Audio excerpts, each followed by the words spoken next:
मेरा नाम रंजित है। जैसे कि मैडम नारियल की बात किया, मैं केरला से बिलोंग करता हूँ। I am basically from Kerala, south India.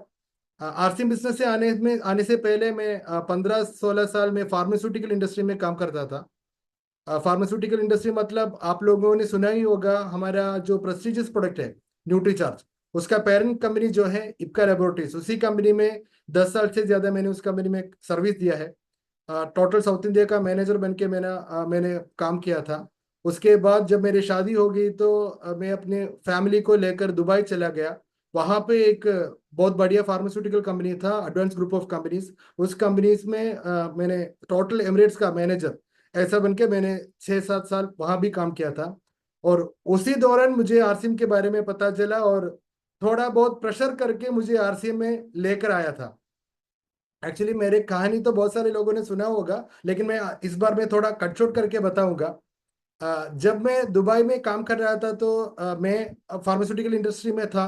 मेरी पत्नी एक डॉक्टर है, तो she also working in Sharjah एक क्लिनिक में, वो भी क्लिनिक में प्रैक्टिस कर रहा था। मेरी एक छोटी सी बच्ची थी, वो भी दुबई में ही पढ़ रहा था। तो उसी दौरान मेरे फादर इन लॉ जयप्रसाद, वो एक्चुअली आरसीएम बिजनेस के फाउंडर मेंबर में से एक है। तो उन्होंने ही मुझे आरसीएम बिजनेस करने के लिए दुबई से यहाँ पे बुलाया था। एक्चुअली जब उन्होंने आरसीएम करने के लिए मुझे बुलाया तो मैंने तो पक्का ना ही कहा था, क्योंकि यहाँ पे वापस आने का कोई वजह नहीं था। 10 साल मैंने जब इप्का लेबोरेटरीज में मैंने काम किया तो मेरा बहुत बढ़िया था, बढ़िया सा इंक्रीमेंट हुआ था, मेरा बहुत बढ़िया प्रमोशन हो चुका था। मैं साउथ इंडिया का जोनल मैनेजर था। और डेफिनेटली मेरा इनकम उस समय पर, मैं 15 साल पहले की बात कर रहा हूँ, उस समय पर मेरा इनकम 1 लाख से 1 लाख से ज्यादा था। तो एक्चुअली मैं जब इप्का लेबोरेटरीज छोड़कर दुबई जा रहा था तो मेरे सारे कोलीग, मेरे सारे फ्रेंड्स, सभी लोगों ने, मेरे रिलेटिव सब लोगों ने मुझसे ये बोला कि अरे भाई, तू अभी इप्का लेबोरेटरीज छोड़कर दुबई क्यों जा रहा है, क्योंकि अभी बहुत अच्छा खासा इनकम अभी आपको यहाँ पे आ रहा है, तो अभी छोड़कर क्यों जा रहा है। क्योंकि अगर हम दुबई जाएगा, किसी भी और कंट्री में जाएगा, तो भी इतना ही कमा पाएगा। तो मैक्सिमम आपको कितना मिलेगा, एक अभी 1 लाख भी नहीं है तो 2-2 लाख तक मिल जाएगा, उससे ज्यादा तो नहीं कमा पाएगा। तो क्यों छोड़ रहा है, वो तो आपको इप्का लेबोरेटरीज में काम करते करते अगर करते ही रहा तो यहीं पर ही मिल जाएगा इंडिया में, तो क्यों जा रहा है, ऐसा बोला था। लेकिन मेरे मन में ये रीजन था, क्योंकि 1 लाख तक पहुंचने के लिए मुझे 8 साल लगा। जब मैंने इप्का लेबोरेटरीज, मैंने एक मेडिकल रिप्रेजेंटेटिव के तौर पर मैंने काम शुरू किया। उसके बाद मुझे प्रमोशन आ गया, उसके बाद दूसरा प्रमोशन, तीसरा प्रमोशन, ऐसा करके जोनल मैनेजर तक पहुंच गया। तो उस टाइम पर मुझे टोटल 8 साल के बाद मैं वो 1 लाख तक पहुंच गया था। लेकिन मुझे ये 100% यकीन था कि अगला 1 लाख, मेरा मतलब 2 लाख तक पहुंचने के लिए मुझे ये 8 लाख, 8 साल नहीं तो 10 साल से वो भी काफी नहीं हो पाएगा। क्योंकि एक बार जब वो एक पोजीशन बहुत बड़ा हो गया तो उसके बाद इंक्रीमेंट मिलना बहुत मुश्किल होगा। और जैसे कि मैंने बोला कि मेरे पत्नी एक डॉक्टर थी, तो इसीलिए मैंने ये भी सोचा कि जो इनकम उनको इंडिया में मिलेगा, उससे तो बढ़िया दुबई में मिल जाएगा। तो इसीलिए मैंने क्या किया कि यहाँ पे इंडिया का काम पूरा छोड़कर मेरे पत्नी और मेरी बच्ची को लेकर मैं दुबई चला गया। और पहले 1 साल में थोड़ा स्ट्रगल भी किया था, उसके बाद ही मुझे वहां पे काम मिला। मेरे पत्नी का भी वो क्लिनिक स्टार्ट हो गया और सब कुछ सेटल था, बहुत बढ़िया लग्जरी लाइफ में वहां पे जी रहा था। उसी दौरान मेरे फादर इन लॉ, मेरे ससुर जी ने मुझे फोन करके बोला कि एक्चुअली मुझे नहीं बोला, मेरे पत्नी को, मेरे उनकी बेटी को फोन करके बोला, रंजीत को वहां का पूरा काम छोड़कर, सिर्फ वही मैं ही नहीं, मैं पूरा फैमिली के साथ पूरा काम छोड़कर यहाँ पे इंडिया वापस आ जाओ। यहाँ पे बहुत बड़ा धनी, बहुत अच्छा धनिया है, बहुत बड़ा चाय की पत्ती है, यहाँ पे आटा है, ये सब बेचना आरसीएम में उनको बहुत अच्छा लगेगा, ऐसा वापस आने के लिए बोला। तो मैंने उनको इनकारी कर दिया और मैंने मेरे पत्नी को भी ये बोला कि तुम्हारे पिताजी जो है उनका स्क्रू थोड़ा ढीला हो गया है। मैं उनको ये बोलने वाला था कि उनको भी ये काम छोड़ना है, क्यों इस तरह के नेटवर्क मार्केटिंग सब ये कर रहा है, ये सब गलत चीज से मत करो। तो मैंने उनको ये बोलने का मैं सोच रहा था, और वो बोल रहा है कि मैं यहाँ का सब कुछ छोड़कर इंडिया जाकर मैं भी उनके साथ ये काम करूँ। तो मैं डेफिनेटली, मैं नहीं, ये मैं कभी भी आरसीएम नहीं तो इस तरह का डायरेक्ट सेलिंग, नेटवर्क मार्केटिंग कुछ भी नहीं करेगा, ऐसे ही मैंने उनको बोला था।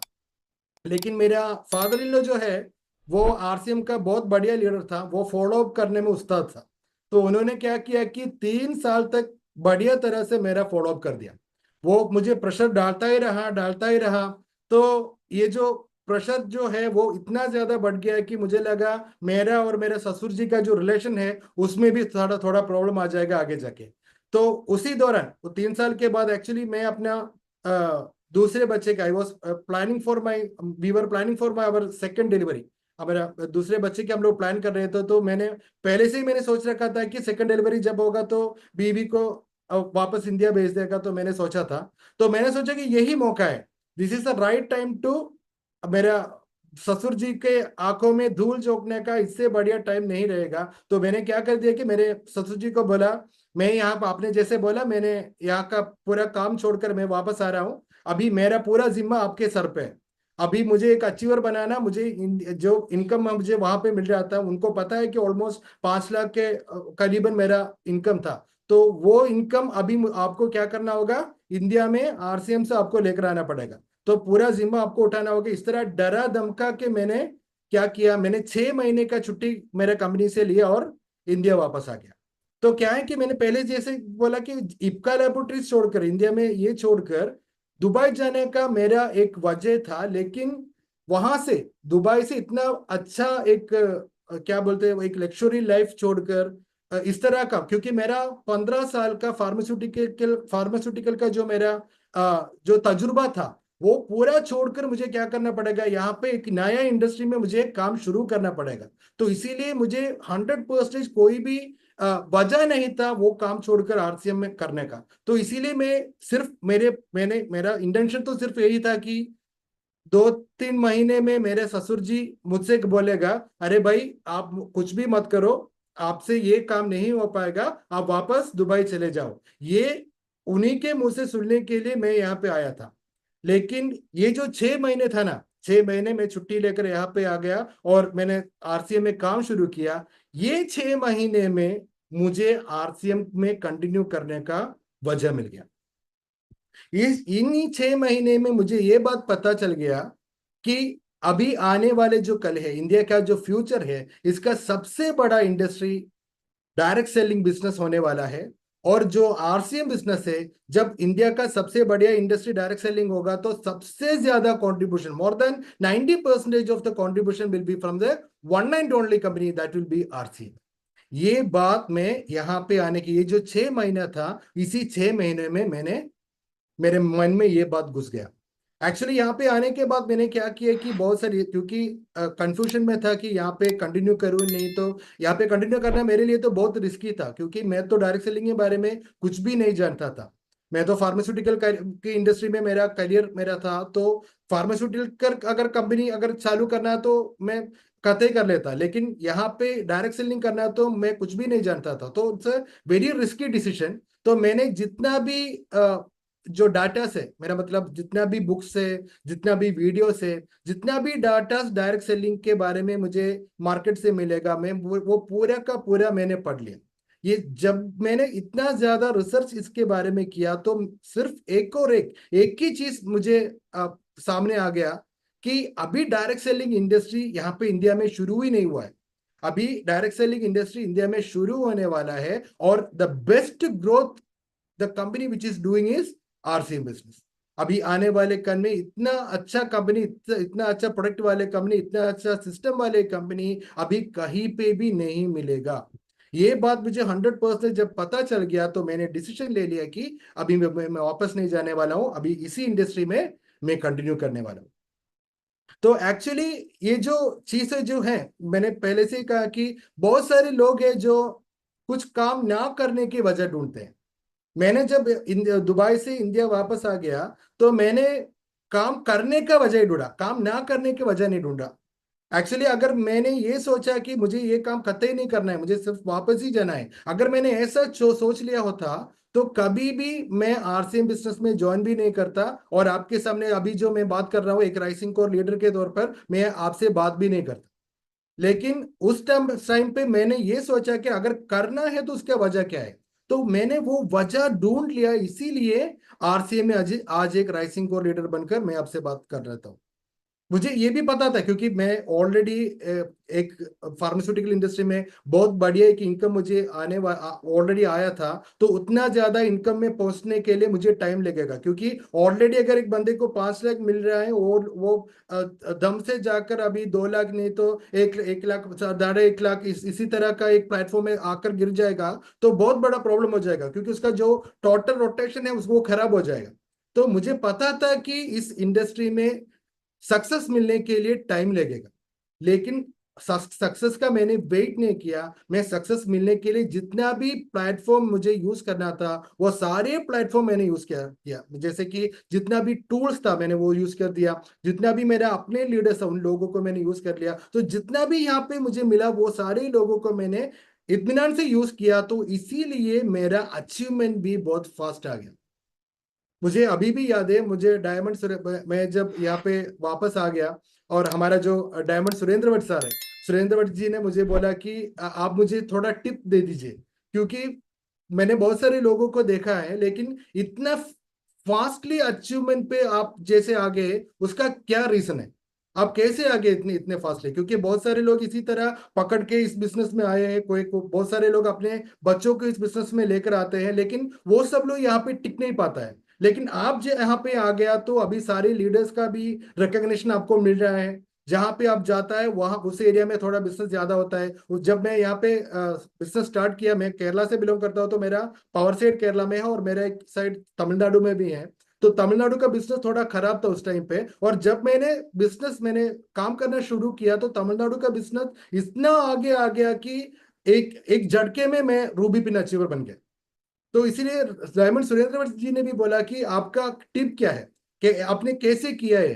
तो मैंने सुरेंद्र भट्ट जी को जो बातें मैंने उनको बताया था, तो उन्होंने बोला कि मेरा मुझे आपका आप ये जो बातें आपने बोला है ये बातें मुझे एक प्रेजेंटेशन बना के दो। तो मैंने सुरेंद्र भट्ट जी के लिए उसी टाइम पे, मुझे लगता है कि 2020 में मैंने एक जूम मीटिंग भट्ट जी के लिए भी मैंने किया था हिंदी में, वो मेरा पहला हिंदी प्रोग्राम था।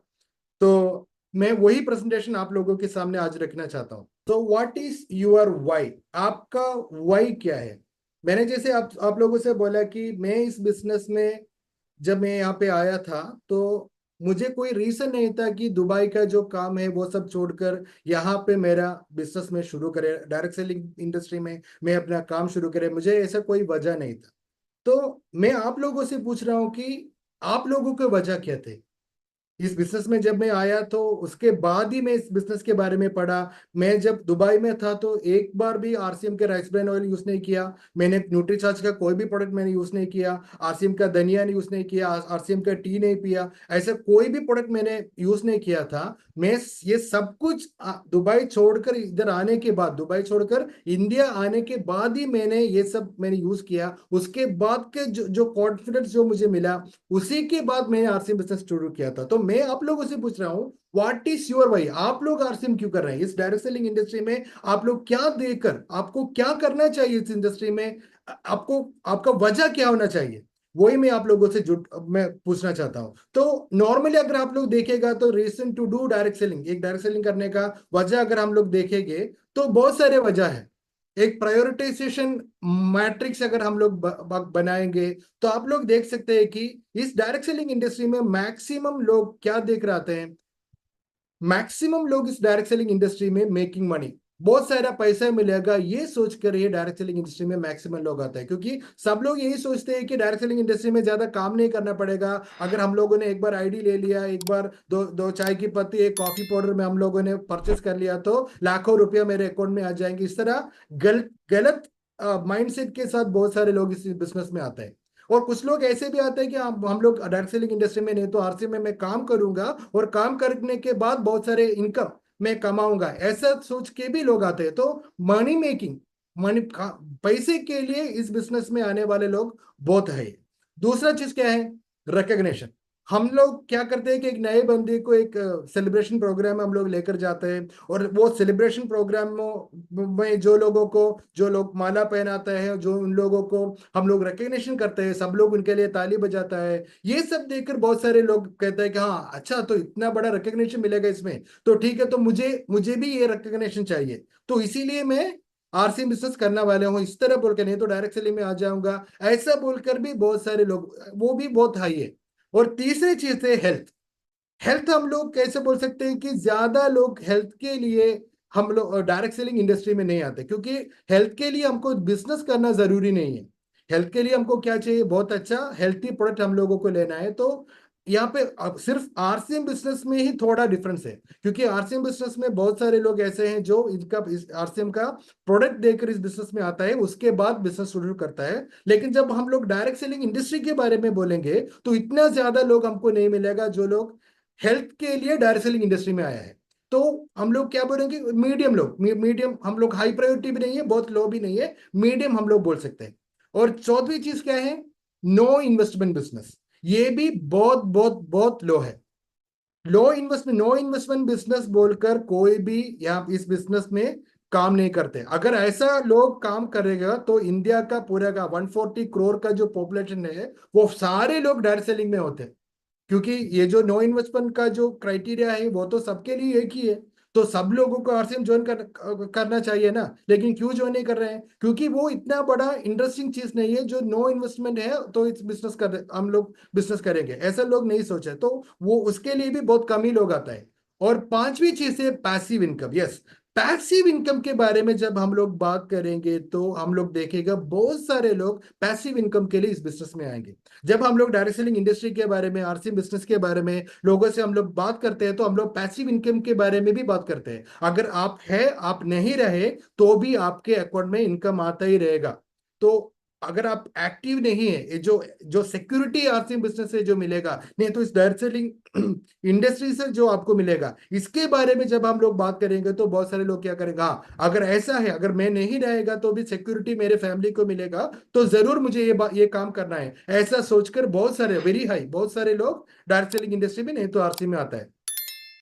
सिक्स चीज है नेक्स्ट जनरेशन। जब हम लोग बोलेंगे कि आप जितना भी आरसीएम बिजनेस में, नहीं तो डायरेक्ट सेलिंग इंडस्ट्री में से आप बनाएगा, वो आप क्या कर सकते हैं, आपके अगले जनरेशन को, आपके बच्चे को, आपके बेटी को आप दे सकते हैं। ये बात बहुत सारे लोगों को एक हाई प्रायोरिटी लगेगा। हाँ, अगर मैं 10,000 भी कमा लूं तो मैं अगले मेरे बच्चे को वो 10,000 से वो अपने बिजनेस शुरू कर सकता है। तो ये चीज सब लोगों को बहुत बढ़िया लगता है, तो वो भी हाई प्रायोरिटी का है। और last thing, seventh thing is developing India. चलो हम सब मिलकर डायरेक्ट सेलिंग करते हैं और इंडिया को डेवलप करते हैं, ये बातें सुनने में बहुत बढ़िया लगता है, लेकिन आप लोग देखिए, इंडिया को डेवलप करने के लिए कोई भी डायरेक्ट सेलिंग में, नहीं तो आरसीएम बिजनेस में नहीं आएगा, क्योंकि वो सब सुनने में अच्छा लगता है, लेकिन वो इंटेंशनली वो लोग, बहुत सारे लोग ऐसे नहीं करते।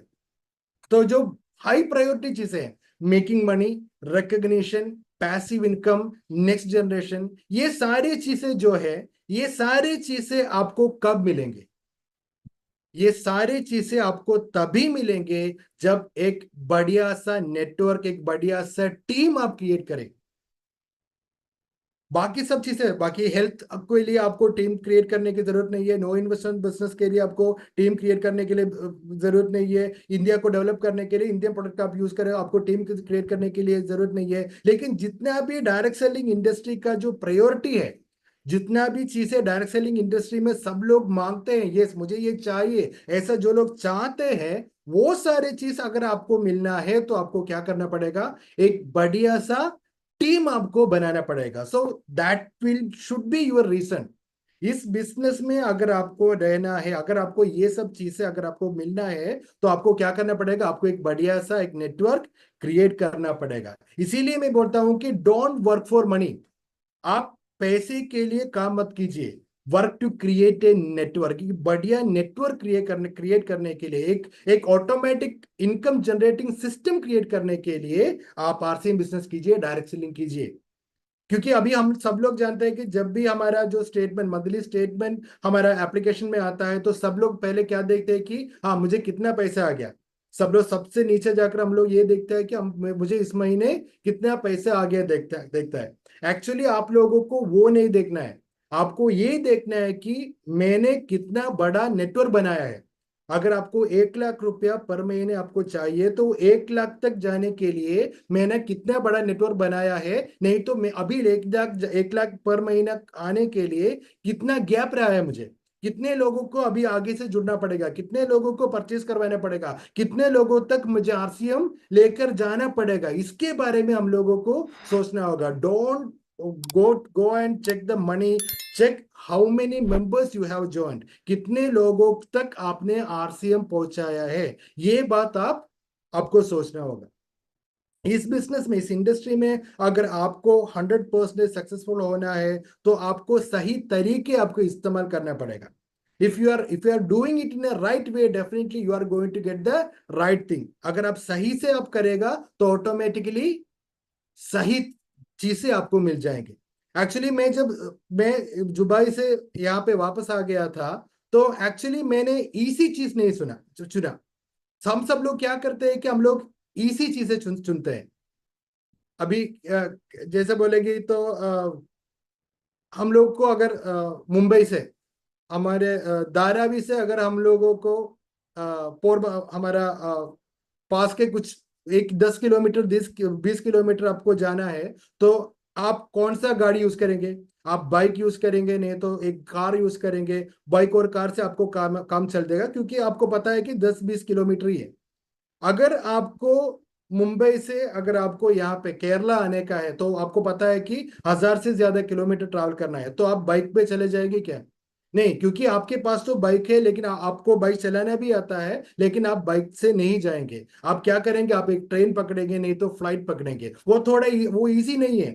उसके लिए आपको थोड़ा ज्यादा पैसा खर्च करना पड़ेगा, उसके लिए आपको एयरपोर्ट तक जाना पड़ेगा, नहीं तो रेलवे स्टेशन तक जाना पड़ेगा, उसके लिए थोड़ा ज्यादा काम करना पड़ेगा। लेकिन आप क्या करेंगे? आप सिर्फ ट्रेन से, नहीं तो फ्लाइट से आप लोग इतना ज्यादा 1000 किलोमीटर से ज्यादा आप फ्लाई करेंगे। नहीं तो आपको दुबई जाना है तो आप क्या साइकिल से जाएंगे क्या?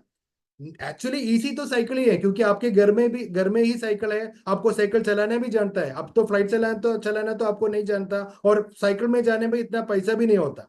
लेकिन फिर भी आप इसी चूज नहीं करेंगे, आप क्या करेंगे?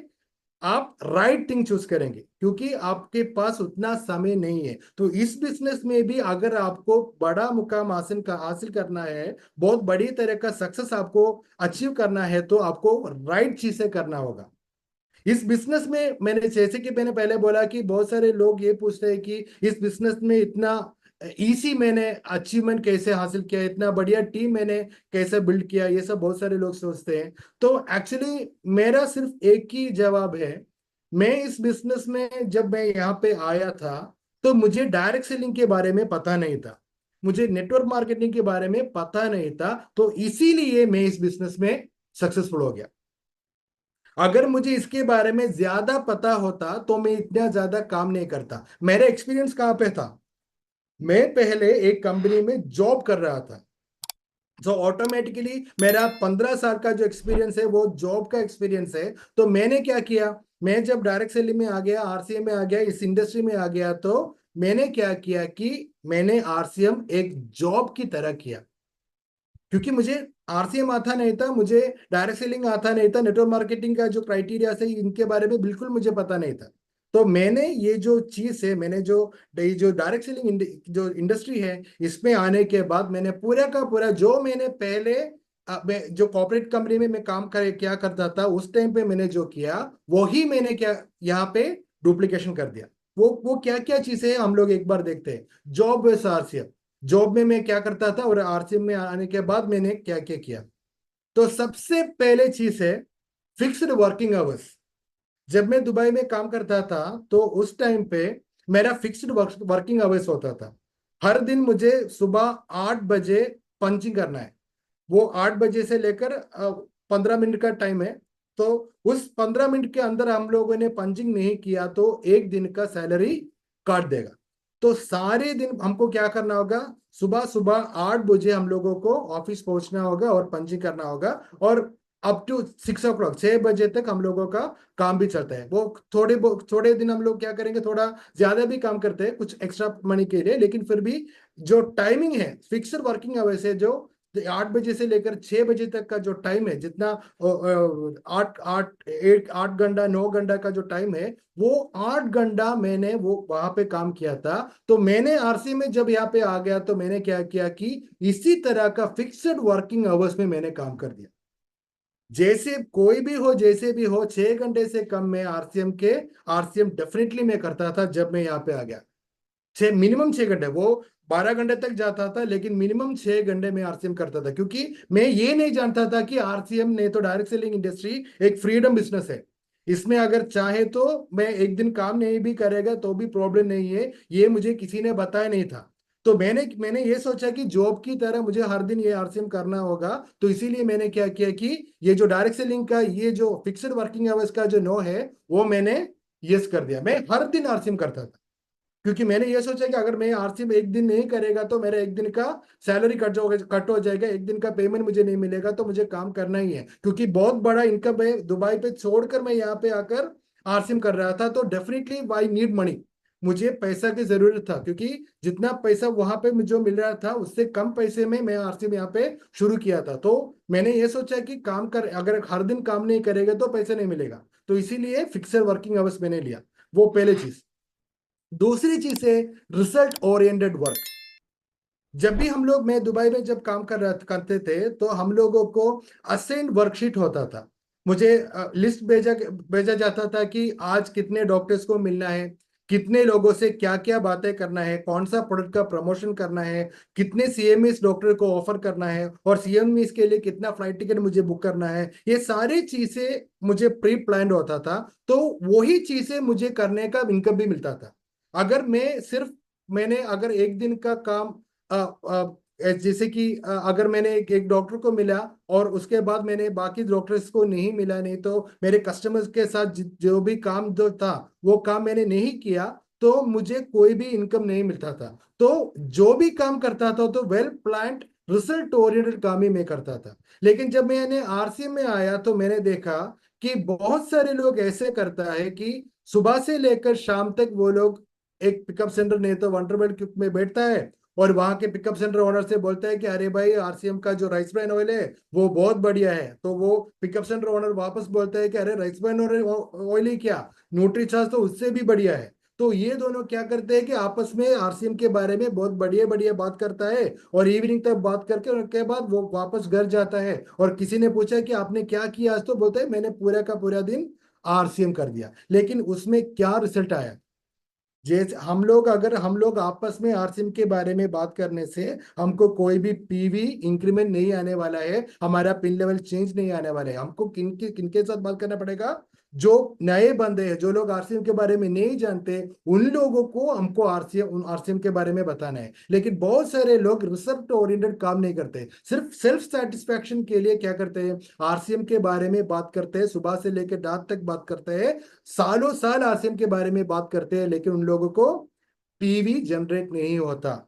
तो मैंने क्या किया कि ये जो रिजल्ट ओरिएंटेड वर्क है, अगर मैं कुछ काम करता है तो उसमें मुझे ध्यान में रखना है, इसमें से मुझे या मेरे टीम को कुछ बेनिफिट होता है या नहीं। ये बातें ध्यान में रखते हुए ही मैंने आरसीएम करना शुरू किया। तो मैंने डायरेक्ट सेलिंग इंडस्ट्री में ये जो रिजल्ट ओरिएंटेड वर्क का जो चीज है वो भी मैंने ऐड कर दिया।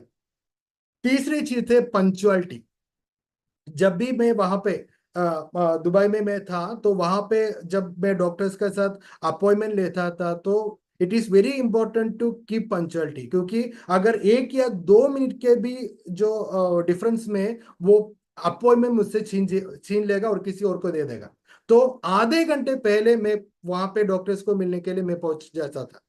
तो एक्चुअली सिर्फ दुबई पे ही नहीं, जब मैं इप्का लेबोरेटरीज में काम कर रहा था तो उसी टाइम से ये जो पंक्चुअलिटी है, क्योंकि सुप्रीम लोगों के साथ हमारा आना जाना उठना बैठना था, तो punctuality we should keep for that person, क्योंकि वो हमारे काम है जो करेक्ट टाइम पे आकर उन लोगों से मिलना। मे बी वो लोग थोड़ा देरी से हम लोगों से मिलेगा, लेकिन हम लोग को करेक्ट टाइम से पहले वहां पे पहुंचना है। लेकिन यहाँ पे जब मैंने आरसीएम में आने के बाद मैंने ये देखा, अगर 10 बजे का अगर एक मीटिंग है तो लोग कब जुड़ेंगे, 11 बजे के बाद ही लोग जुड़ते हैं। कोई भी बहुत सारे लोग यहाँ पे पंचुअली नहीं है। तो बहुत सारे लोग ऐसे सोचते हैं कि अगर 10 बजे हम लोगों ने बोला तो प्रोग्राम स्टार्ट तो 11 बजे होगा ना, तो 11 बजे पहुंचेंगे। तो जानबूझकर वो लोग क्या करते हैं, पंक्चुअलिटी कीप नहीं करते, 1 घंटा 2 घंटा लेट होकर वो मीटिंग, फिजिकल मीटिंग में आता है। और मे बी जूम मीटिंग में भी अगर आप लोग देखेगा तो बहुत सारे ऐसे लोग हैं जो कुछ भी और कोई भी काम नहीं होगा फिर भी ऐसे ही लेट होकर यहाँ पे आता है। तो मैंने क्या किया, जो ये जो मेरा पंक्चुअलिटी का जो क्वालिटी था वो भी मैंने इस सिस्टम पे अप्लाई किया। मैं मुझे अभी भी याद है, मेरा सबसे पहला मीटिंग केरला में तिरूर नाम का एक जगह पे था। वहां पे हमारा जो आरसीएम के साउथ इंडिया का जो किंग मेकर बोलता है गोपू कुमार जी, उनका प्रोग्राम था। तो मेरे ससुर जी ने मुझसे बोला कि तुम एक काम करो, एक बार वहां पे जाकर वो एक मीटिंग अटेंड करके आप देख लो और उसके बाद तय करो आपको ये करना है या नहीं। तो पहली बार मैं तिरूर जाकर एक प्रोग्राम अटेंड किया था। तो मुझसे बोला गया था कि प्रोग्राम 10 बजे शुरू होगा। तो मैंने क्या किया कि 9:30 वहां पे पहुंच गया, वो वेन्यू पे पहुंच गया। तो वो उस वेन्यू पे सिर्फ मैं ही था और कोई भी नहीं था। पहला आदमी आया था 10:15 को। तब तक मैं सिर्फ अकेला उस वेन्यू पे बैठा था और मुझे ये भी डर लग रहा था कि मैं कुछ गलती से किसी और जगह पहुंच गया क्या, वेन्यू कुछ चेंज हो गया क्या। तो इसीलिए मैंने वो लीडर को, मेरे ससुर जी को मैंने फोन किया और मैंने ये भी पूछा कि मैं यहाँ पे अकेला खड़ा हूँ। तो ससुर जी ने मैंने मुझसे बोला कि अरे इतने जल्दी क्यों गया, 10 बजे बोले तो 10 बजे को ही पहुंचना है, नहीं तो आधे घंटा लेट भी पहुंचेगा तो भी प्रॉब्लम नहीं है। तो लेकिन मैंने 9:30 को पहुंचा, उसके बाद भी एक भी टाइम में अपना पंक्चुअलिटी में कभी नहीं तोड़ा है। अभी कल भी मेरा एक फिजिकल प्रोग्राम था, परसों भी मेरा एक फिजिकल प्रोग्राम था। वो सारे प्रोग्राम में 5 या 10 मिनट पहले मैं पहुंचता था और मेरे पहुंचने के बाद ही वहां पे सारे लोग, उनका जो कोऑर्डिनेटर है वो सारे लोग वहां पे पहुंचते थे। तो वो जो पंक्चुअलिटी का जो चीज है वो हर वक्त मैं कीप करता हूं, तो मैंने वो भी यहाँ पे इम्प्लीमेंट कर दिया। चौथी चीज है मैक्सिमम एफर्ट। जब हम लोग जॉब करते हैं तो हमको पता है कि इस सुबह 8 बजे से लेकर मुझे इवनिंग 6 बजे के तक का जो जॉब है वो मुझे ही करना होगा। उसके लिए मुझे कोई सहायता नहीं मिलने वाला है, जो भी मेरे काम है मुझे ही करना पड़ेगा। तो जितनी जल्दी मैं वो काम मैं कर पाऊंगा उतना जल्दी मैं क्या कर सकता हूँ, मैं अपने बीवी बच्चों के साथ घर जा सकता हूँ। तो मैंने जब भी मैं जॉब करता हूँ तो मैक्सिमम एफर्ट लगा लेता है। मुझे पता है कि अगर किसी बंदे को, अगर मुझे अगर 6 डॉक्टर्स को मिलना है, नहीं तो 8 डॉक्टर्स को मिलना है, तो मैं क्या करता हूँ कि कल का 2 डॉक्टर्स जो है उन लोगों को भी मैं आज ही मिल जाता हूँ। क्योंकि मुझे पता है कि कल मुझे 2 घंटे पहले मैं अपने घर जा सकता हूँ, अपने बीवी बच्चे के साथ थोड़ा टाइम निकाल सकता हूँ। इसीलिए मैं क्या करता था, मैं मैक्सिमम एफर्ट जो भी काम मैं करता था, मैं मैक्सिमम एफर्ट उस काम पे लिए मैं रखता था। लेकिन जब मैं आरसीएम बिजनेस में आ गया, जब मैं डायरेक्ट सेलिंग इंडस्ट्री में आ गया, तो मैंने ये देखा कि अगर कंपनी कोई भी टारगेट देगा, कंपनी कोई भी अगर लोगों को मुझे हम लोग सब लोग जानते हैं कि हम लोगों का बिजनेस कब कैसे बढ़ेगा, लोगों तक आरसीएम पहुंचाने से बढ़ेगा। लेकिन लोग आरसीएम पहुंचाते ही नहीं है। सभी बहुत सारे ऐसे लीडर्स हैं जो आरसीएम के बारे में बहुत बढ़िया तरह से बोलना जानते हैं। बहुत सारे ऐसे लीडर्स हैं जो आरसीएम का प्लान प्रेजेंटेशन बहुत बढ़िया तरह से करते हैं। बहुत सारे ऐसे लीडर्स हैं जो आरसीएम का जो प्रोडक्ट है उसके बारे में हूबहू सुपर इंफॉर्मेशन देता है लेकिन करता नहीं है। वो लोग क्या सोचते हैं, इतना ज्यादा एफर्ट क्यों डाले, आज क्यों डाले, मैं कल जाकर करूंगा, नहीं तो अगले, क्योंकि आज थोड़ा बिजी है, मैं कल जाकर करेगा बोलकर वो टालते ही रहता है, वो काम नहीं करता। वो एक दिन नहीं करेगा, 2 दिन नहीं करेगा, एक हफ्ता नहीं करेगा और एक महीना भी नहीं करेगा और एक साल तक वो काम ही नहीं करता है, क्योंकि वो लोग एफर्ट ही नहीं डालता है। अगर एफर्ट डालता भी है तो मैक्सिमम एफर्ट नहीं डालता है, जितना उसकी खूबी है, जितना वो कर सकता है उतना वो कभी भी नहीं करता। जितना वो उसके कंफर्ट जोन पे वो कर सकता है उतना ही करता है, उससे ज्यादा। यहाँ पे बहुत सारे लीडर्स जो है वो कंफर्ट जोन तोड़कर मैक्सिमम एफर्ट डालकर काम नहीं करता। लेकिन जब मैंने आरसीएम बिजनेस में मैं आया तो मैंने क्या किया, मेरा पूरा कंफर्ट जोन तोड़कर मैंने मेरा पूरा एफर्ट लगा लिया। वो आरसीएम के चीजें पढ़ने का आप देख लो, अगर आरसीएम के एक लीडरशिप मीटिंग का देख लो, एक काउंसलिंग करने का देख लो, कोई भी डायरेक्ट सेलिंग इंडस्ट्री की चीजें देख लो, मैंने अपने पूरा का पूरा मेरा आत्मा डालकर मैंने उसके लिए काम किया था। और next thing is patience. Patience मतलब इसका दो पहलू है। पहले वाला पहलू ये कि जब एक हम लोग जॉब करते हैं, जब हम लोग एक जॉब में हैं, तो मुझे पता है कि अब अगर मुझे अभी 2.5 लाख का इनकम मिल रहा है, तो अभी वो 3 लाख से ज्यादा करने के लिए मुझे मिनिमम 1 साल तक वेट करना पड़ेगा। मुझे पता है, क्योंकि 1 साल का मेरा अप्रेजल बनेगा, उस अप्रेजल में मेरा बॉस का सिग्नेचर आना पड़ेगा, और बॉस के बहुत अच्छे अप्रेजल लिखने से ही मेरा इंक्रीमेंट बनेगा। मुझे पता है, तो मैं वेट करता हूँ। मैं 2 महीने काम किया, 3 महीने काम करने के बाद मैं अपने बॉस से ये नहीं पूछता कि मेरा मुझे पैसे नहीं आया, मुझे इंक्रीमेंट चाहिए, मुझे ज्यादा पैसा चाहिए, मैं कभी भी नहीं बोलता, क्योंकि मुझे पता है कि 1 साल उसके टाइम लगेगा। वो पेशेंस मुझ में है, मुझ में मतलब। और मैं ये भी कंप्लेन नहीं करता कि मेरे मेरे पास, मेरे बाजू में जो बंदा है उस बंदे को ज्यादा पैसा मिल रहा है और मुझे कम पैसा मिल रहा है, ऐसा भी कंप्लेन नहीं करेगा, क्योंकि मुझे पता है कि मैं नया नया इस जॉब में आया हूं, तो ये सब पढ़कर मैं अगर चाहूँ तो उससे भी ज्यादा बढ़िया प्रमोशन ले सकते हैं, लेकिन उसके लिए टाइम लगेगा। तो इसे वो पेशेंस मुझ में पहले से ही था। तो जब मैंने इस डायरेक्ट सेलिंग इंडस्ट्री में आया, आरसी बिजनेस में आया, तो वो पेशेंस मैंने भी रखा। मुझे पता था कि जो इनकम में मुझे चाहिए, जो एक रूबी अचीवर का इनकम होगा, जो बड़ा इनकम होगा, वो इनकम जो चाहिए वो मुझे डेफिनेटली मिलेगा, लेकिन उसके लिए टाइम लगेगा।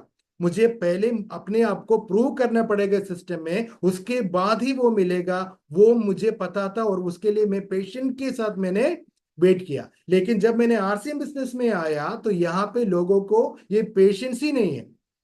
बहुत सारे लोग ऐसे बोलते हैं कि सर जी, मैं 6 महीने आरसीएम बिजनेस में काम किया और मुझे पैसा नहीं आ रहा है, नहीं तो मुझे सिर्फ 500 रुपये ही आ रहा है, नहीं तो मुझे 5,000 रुपये ही आया है।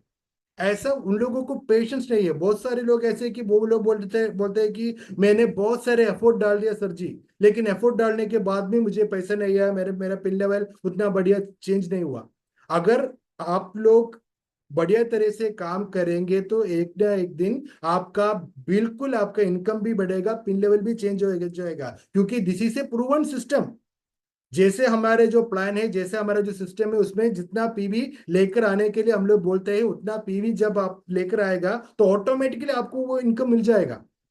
आप जो नेटवर्क आप लोग बनाएंगे, जो आप उतना ज्यादा लोगों तक अगर आप आरसीएम पहुंचाएगा, तो ऑटोमेटिकली वो इनकम आ जाएगी। लेकिन लोगों को पेशेंस नहीं। वो लोग क्या सोचते हैं कि कितने साल मैंने आरसीएम में रहा, वो सोचता है मैंने कितना साल रहकर आरसीएम में क्या किया, इसके बारे में कोई भी नहीं सोचता। लेकिन जॉब में हम लोग को ये भी सोचना था कि मैंने क्या किया, कितने साल किया, ये सब सोचकर हमको पेशेंटली रहना था। तो वो पेशेंस मैंने भी इसमें लेकर आया, तो मैं कभी भी नेगेटिव नहीं हुआ। मुझे थोड़ा पैसा कम आ रहा है, मैं जो जितना इतना ज्यादा एफर्ट में डाल रहा हूँ, उसमें से मुझे उतना ज्यादा इनकम नहीं आ रहा है। अब दुबई में मुझे ज्यादा इनकम मिला था, यहाँ पे कम इनकम मिल रहा है। इन सब बातों से मुझे कोई भी नेगेटिविटी नहीं हुआ। 100% पॉजिटिव रहकर मैं इस काम आरसी में काम करते रहा। So that is the one patience. दूसरी पहलू ये है कि मैं जब दुबई में काम करता था, मैं जब इंडिया में इप्का लैबोरेटरीज में काम करता था, तो बहुत सारे टाइम ऐसा हुआ कि हमारा जो बॉस है, मेरा जो मैनेजर होगा, वो मुझे डांटते थे, जैसे करके मुझ पे गुस्सा होते थे। बहुत सारे चीजें ऐसे बोलते थे कि तुम, मे बी मेरा मेरा गलती नहीं होगा, फिर भी मे बी उसका घर में कुछ इश्यू हुआ होगा, लेकिन वो सारे गुस्सा वो मुझ पे निकालता था। ऐसा भी हुआ है, सारे टाइम पे नहीं, लेकिन कभी कभी लोग गुस्सा हो जाता है। लेकिन हम लोग क्या करते हैं, जॉब अब जब हम लोग जॉब करते हैं, तो उन लोगों को हम लोग वापस गुस्से में बात नहीं करते। हम लोग कभी भी ये नहीं पूछते कि आप मुझसे ऐसे बात नहीं कर सकते, आप मुझसे ऐसे गुस्सा क्यों कर रहे हैं। अगर आप मुझसे गुस्सा किया, तो मैं भी आपको गुस्सा, मुझे भी गुस्सा आ जाएगा और मैं आपको मारूंगा। इस तरह की बातें हम लोग कभी भी जॉब में अपने मैनेजर से नहीं करते। क्यों? क्योंकि हम लोगों को पता है, अगर एक बार हम लोगों ने ऐसा कर दिया, तो कल से मेरा नौकरी नहीं लगेगा, मुझे टर्मिनेशन मिल जाएगा। और दूसरी चीज, अगर टर्मिनेशन नहीं भी मिला, तो भी हमको पता है कि कल भी हमको इन्हीं के साथ काम करना है, हमको कोई ऑप्शन नहीं है। कल भी वो जो बोलेगा उसी काम को मुझे करना पड़ेगा। वो हम लोग हमारे माइंडसेट में है। तो हम लोग क्या करते हैं, जॉब में हम लोग पेशेंट के साथ, वो सुनता है, वो एक कान से सुनेगा और दूसरे कान से बाहर निकाल देगा, इतना ही है। हम लोग झगड़ते वगड़ते नहीं है। लेकिन जब मैं आरसीएम बिजनेस में आ गया, डायरेक्ट सेलिंग इंडस्ट्री में आ गया, तो मैंने ये देखा कि छोटे छोटे बातों में लोग गुस्सा हो जाता है। जब भी अपने अपने कुछ भी काम करवाने के लिए अगर थोड़ा जोर से बात किया तो वो लोग बोलते हैं कि आप मुझसे ऐसा बात नहीं कर सकते, इस तरह का चीजें हो रहा है इस बिजनेस में। तो क्योंकि मुझे ये पता नहीं था ये फ्रीडम बिजनेस में यहाँ पर बॉस नहीं है, ये सब चीजें मुझे पता नहीं था। इसीलिए मैंने क्या किया कि मैंने 100% पेशेंस रखा। जब भी मेरे सुपीरियर, मेरे अपने leaders, Gop Kumar ji, Murthy sir, Sujit sir, Surendra Bhatt sir, जब भी मुझसे कुछ भी चीजें बोलता था तो बिना झिझक के मैं वो चीजें करता था। एक दिन वो बोलेगा कि आपको तिरूर जाकर वहां पे एक मीटिंग अटेंड करना पड़ेगा, तो मैं तिरूर भी जाता था। और उसके बाद बोलेगा कि अगर तमिलनाडु, अगले दिन तमिलनाडु में जाना है, तो मुझे पता है कि तिरूर से तमिलनाडु जाना बहुत मुश्किल है, बहुत ज्यादा दूर है और मुझे टिकट भी नहीं मिलेगा, मुझे पता है। लेकिन मैंने ये सोचा कि मेरा बॉस बोल रहा है, अगर मैं उनको उनके बात मुझे मानना ही पड़ेगा। ऐसा सोचकर मैंने क्या किया, जो भी मेरे अपने लीडर्स ने मुझसे बोला वो सारी चीजें, थोड़ा प्रेशर में ही था लेकिन मैंने वो पूरा का पूरा चीजें मैंने कर दिया।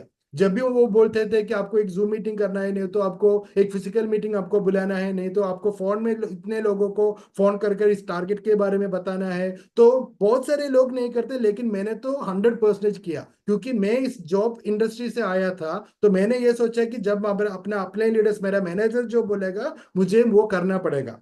तो इसीलिए मैं पेशेंट के साथ वो सारी चीजें किया, तो ऑटोमेटिकली क्या हुआ, मेरा बिजनेस बढ़ने लगा। सिक्स चीज सिक्स चीज ये है कि लर्निंग। जब हम लोग जॉब करते हैं तो ऑटोमेटिकली क्या होता है कि जब भी हमारा प्रमोशन होता है for in pharmaceutical industry, when we start with a medical representative job and then we get an opportunity of an area manager. जब एक मेडिकल रिप्रेजेंटेटिव एरिया मैनेजर बनता है तो एरिया मैनेजर का जॉब अलग है, मेडिकल रिप्रेजेंटेटिव का job अलग है। तो क्या होता है कि मेडिकल रिप्रेजेंटेटिव जब एरिया मैनेजर का प्रमोशन आता है तो एरिया मैनेजर का काम सीखना पड़ेगा। We cannot give income, we cannot give salary for a person who is doing again the same thing।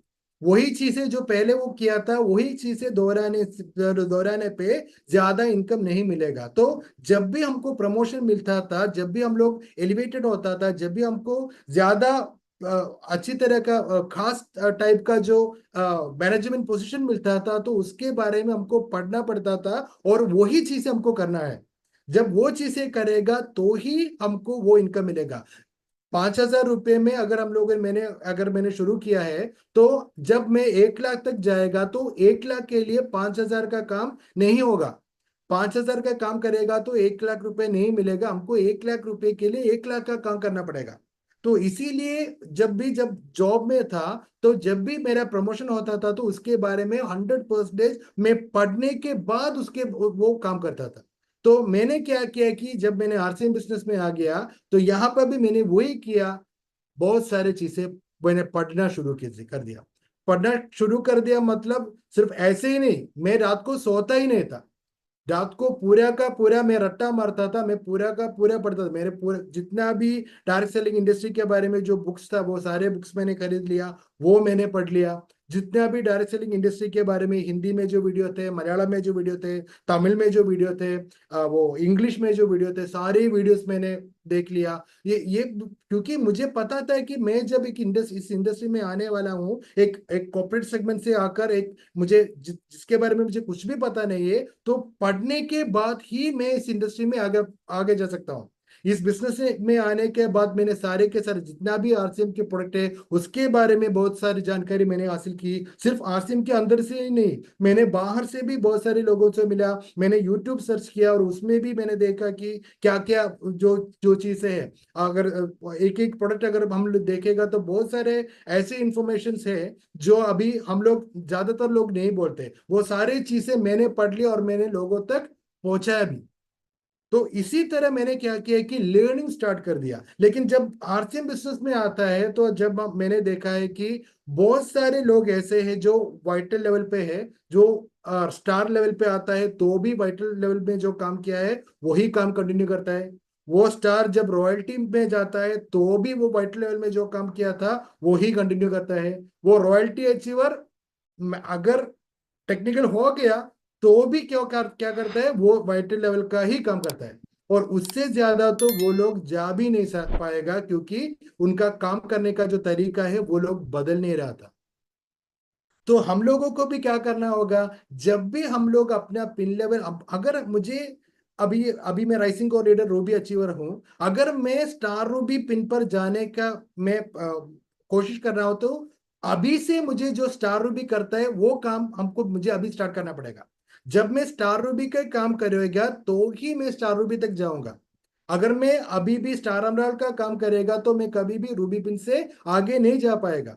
तो हम लोगों को क्या करना चाहिए, हम लोगों को जो पिन लेवल हम लोगों को चाहिए, उस पिन लेवल वालों को क्या क्या करना है वो काम हमको पढ़कर हमको वही काम करना पड़ेगा। तभी हम इस बिजनेस में आगे आगे का पिन लेवल अचीव कर सकते हैं। तो मैंने भी वही किया कि जितना जो मेरा पिन लेवल था, उस पिन लेवल के लिए जितना भी हम मुझे सीखना था वो सारी चीजें मैंने सीख लिया और मैंने इंप्लीमेंट भी कर दिया। और last and final thing is leadership. जब हम लोग जॉब करते हैं तो वहां पे कोई भी ऐसा नहीं होगा जो एक्टिवली काम नहीं करता उसको प्रमोशन मिले, ऐसा नहीं हो पाएगा।